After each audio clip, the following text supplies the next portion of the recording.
Hello Year 11, I am going to talk you through some predictions for the exam that you have on Tuesday for Biology Paper 1. I'm going to talk you through some content, hopefully some of it will go in, hopefully it feels familiar to you and just feels like a little bit of a recap as I go through each slide. Okay, so something that always comes up on papers is cell structure. So we're just going to talk through our basic cell structure for bacteria, for animals and for plants. So hopefully you can recognise from this image that this is a bacterial cell. A bacterial cell is an example of a prokaryotic cell, and that just simply means that it doesn't have a nucleus. Remember, a nucleus is where DNA is normally stored, and that's where we'd find it in an animal cell, a plant cell. But in this example, a bacterial cell, the DNA is free inside the cytoplasm. Now we would need to be able to label a bacterial cell, so I'm going to talk you through that. All cells have a cell membrane which allows things to move in and out of the cell. Our bacterial cell, though, also has a cell wall. It also has a cytoplasm. This is the site of most of the chemical reactions that will be taking place in our cell. And it has these loops of DNA. Remember, it's not stored in the nucleus. And this particular bacteria has some flagella, which are tail-like structures that help them move. Now, bacterial cells are typically going to be unicellular, and that means they are just made of one cell. Here's another image from a paper of a bacterial cell. Hopefully you can recognise some of those things in this cell now. So we've of course got our cell wall, which is the outside of our cell. We've got our cytoplasm and we have our plasmids. Now the plasmids are just these short little rings of DNA that we find inside the cytoplasm, and they are sometimes present in our bacterial cells. Okay, next up we have our plant cell. Hopefully from this you can recognise that this is a plant cell. The most defining feature that we have about this is the vacuole that we can see in the middle. Now, a plant cell is an example of a eukaryotic cell, and that's because the DNA is stored inside the nucleus. Now, you'll need to be able to label a plant cell, so we're going to talk through some labels. Here's a slightly different diagram, still having the same structures though.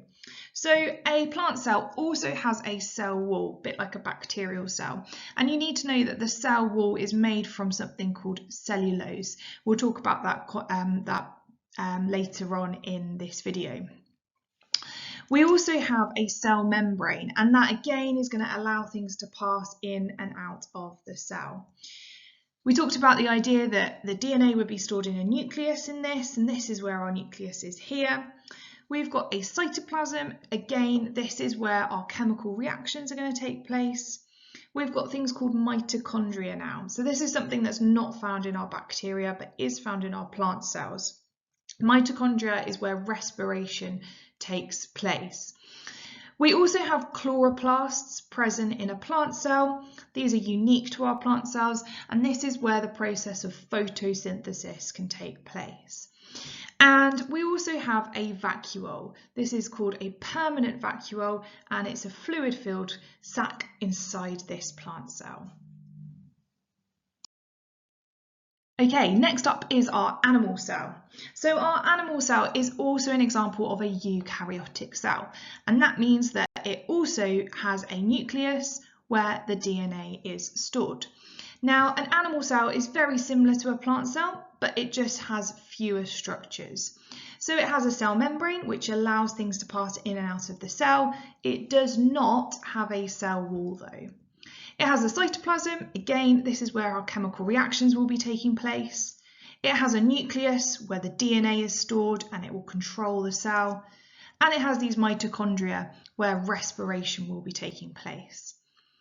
It also has these ribosomes, which are also found in our bacterial cells and also found in our plant cells, which I didn't mention in the last two slides. And the ribosomes is where our protein synthesis is going to be taking place. Okay, so just watching this animation, we can see particles moving. Now, at this moment in time, you can see that these particles have reached something called an equilibrium, and that's where the concentration on either side of this line that we see down the middle is equal. Now, in reality, these particles would continue to move. We just saw a snapshot of time. And this process that we've just seen is called diffusion. And what we have down the middle of the slide is a cell membrane. So substances may move into and out of cells across our cell membranes via this process of diffusion. And diffusion is the spreading out of particles, which results in the net movement of particles from a higher concentration to a lower concentration. When we talk about a net movement, we're thinking about an overall movement that is occurring of our particles. So diffusion is really important in gas exchange, and that's our next thing that we're thinking about. We're thinking about exchange of materials. Now, to understand this, we need to understand that diffusion can be affected by a number of factors. First one being the difference in concentrations. We call this the concentration gradient. If there's a really steep concentration gradient, that would mean that there is a big difference in concentration between two regions, and our rate of diffusion would be much greater. Remember, diffusion is a passive process, and that means it does not require any energy. Second factor is the temperature, and this relates to the particles having more energy. If a substance has more energy, then therefore it will have a higher temperature, and this means your particles will spread out quicker. And the third factor is the surface area of our membrane. If you have a really large surface area, it means that there will be more space where the diffusion can take place. So gas exchange is just one example of how materials get exchanged in biological systems. You need to know about a few different examples and how these examples are adapted for efficient exchange of materials. So the first one I'm going to talk about is the small intestine in mammals. So if we look at this, here's an image that was from an exam. This is what we call villi. These are small folds in the wall of your intestine.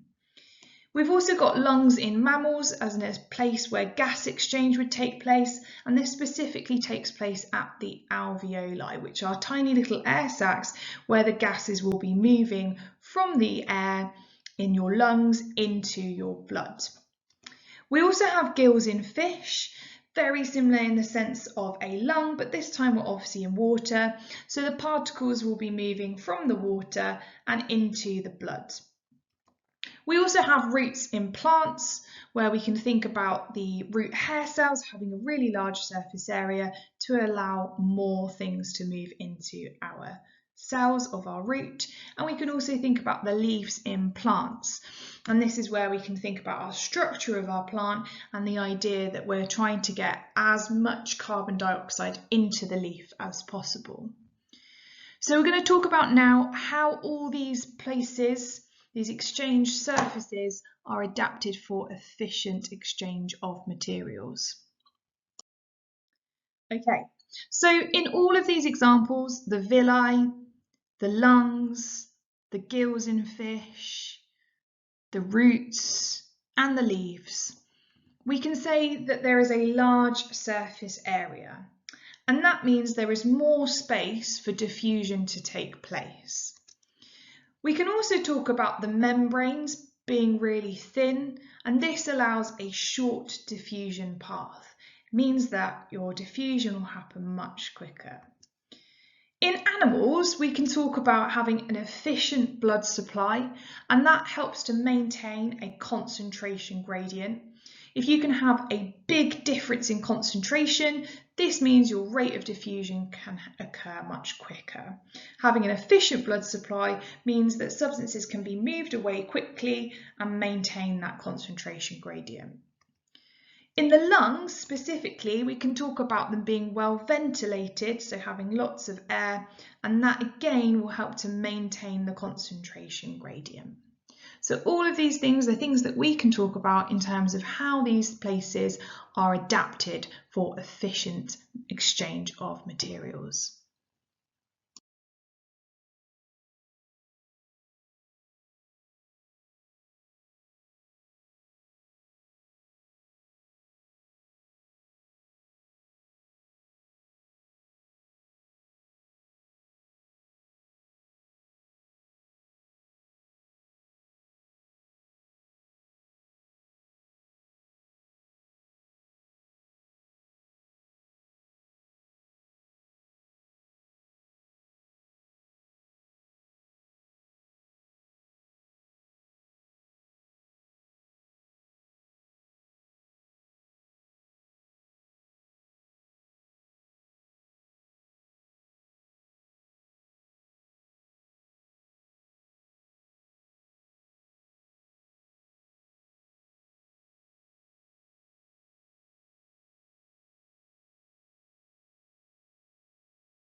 You could be asked to plot some data for this practical, and you would see a axes set up like this. Now you can see that the percentage change in mass is on our y-axis, and there's a positive part to this and there is a negative part. And that's because it's likely that there will be changes in mass where you get an increase in the mass of your potato and having a decrease in the mass of your potato too. On our x-axis, we're going to put our independent variable, which is our concentration. This is the thing that we changed. So this is what would be going onto this x-axis. Now, what you'll have to do is then come up with a suitable scale for all the things that you've got there, and then plot your points. So you'll be given this data. I'm just going to put a few points onto the graph. This is the kind of result that you should expect, a pattern that looks like this. Now you'll also be expected to do a line of best fit, in which you try and put a line which encompasses all of those points evenly. Now the next thing to consider will be where that line is crossing the x-axis. So this point here is where there would be a 0% change in mass. And that would mean that no water is entering or exiting the potato. We would get net movement of water, but there's no overall increase in water or decrease in water into or out of the potato. And so this is the concentration that we are finding in our potato. So you could be asked to write down what the concentration of sugar is inside the potato based on this graph, and you're going to do that by looking at where that line crosses the x-axis. Okay, next focus is the heart and circulation. This is something that hasn't come up for a little while, so it's important that you try and remember some of these structures that we find inside the heart. I'm going to talk you through this in terms of how the structures are all involved in an order that makes sense in terms of blood flow. So we're going to think about the idea that blood is going from our heart to the rest of our bodies. It's being used up, the oxygen in there, the glucose in there, and then it's going to be returning back to our heart. So let's think about the blood then returning back to our heart. This blood, we would say, is deoxygenated, and it returns to the heart through this vessel here. It's called the vena cava. And this blood enters our heart through the vena cava and goes into our first chamber. This is called the right atrium. This is the chamber at the top on this side. We call it the right side. The blood then gets squeezed from the right atrium into the right ventricle. This is our second chamber of the heart that's important. The blood is then pumped out of this right ventricle and goes through the pulmonary artery. Now this pulmonary artery is going to take this blood to the lungs, and this is where the blood is going to become oxygenated. So it goes to the lungs, becomes oxygenated, and it comes back to the heart. And it comes back to the heart through the pulmonary vein. Once it reaches our heart, it's now into our third chamber, the left atrium. Again, we're going to push this blood into the ventricle, this time into the left ventricle, and now we're ready for our final push out to the rest of the body. This is now oxygenated blood, and that gets pushed out of our heart through the aorta. Okay, you could be asked about how the heart goes wrong, and we're going to talk about that now. So what you'll notice in this diagram on the left-hand side is that there is something labelled there called valves. We can see lots of valves in our heart, and these are really important because they prevent the backflow of blood. If we have leaky valves or faulty valves, it means that your heart isn't very efficient at pumping blood. It means that when it squeezes, the walls of your heart squeeze, the blood isn't being forced through the right vessels, and it may end up going back into different chambers. So we're going to fix this, and you can do that through mechanical valves or through biological valves. Next thing that could go wrong is actually something called coronary artery disease. The coronary arteries are the arteries that supply the heart muscle itself with blood. And it needs that because the heart is a muscle, it's going to be respiring, and therefore it will need its own supply of oxygen. So we need to ensure that there is a really good ability of our heart to actually get its own oxygen. And the problem that we can have with coronary artery disease is that we can get something called a blockage. And this is where layers of fatty materials build up inside these coronary arteries, and it means that our blood is unable to flow through. Now, we can actually fix this. We could use drugs, or we could use a surgical procedure. So here's an example of a surgical procedure called a stent. And this is something that gets put inside of the coronary artery to try and ensure that the blockage isn't going to affect our passage and direction of our blood flow. Okay, next up is response to exercise. So you need to know about how your body is able to respond to the changes that will occur when you exercise. Now, during exercise, your muscles will be respiring at a much greater rate. And that's because the muscles themselves, the cells, are going to need to release energy for contraction. Now, muscles are adapted, they have lots and lots of mitochondria, and they are going to be increasing their rate of respiration in here. And therefore, we need more oxygen and glucose being delivered to these muscle cells. So during exercise, we need to understand this key principle, which is about respiration. Glucose and oxygen being required for this and creating these two products, carbon dioxide and water. So the rate of respiration is going to increase in your muscle cells, that allows contraction, and therefore there's going to be an increased demand for oxygen and glucose to try and reach our muscle cells. So in response to this, your heart rate will increase. That means your blood will be pumped faster, and the breathing rate and depth will increase to allow more oxygen to enter the lungs and then be delivered to those muscle cells in the blood. It's likely that if you're asked about response to exercise, that they could present you with something like this, which is a graph showing us this response.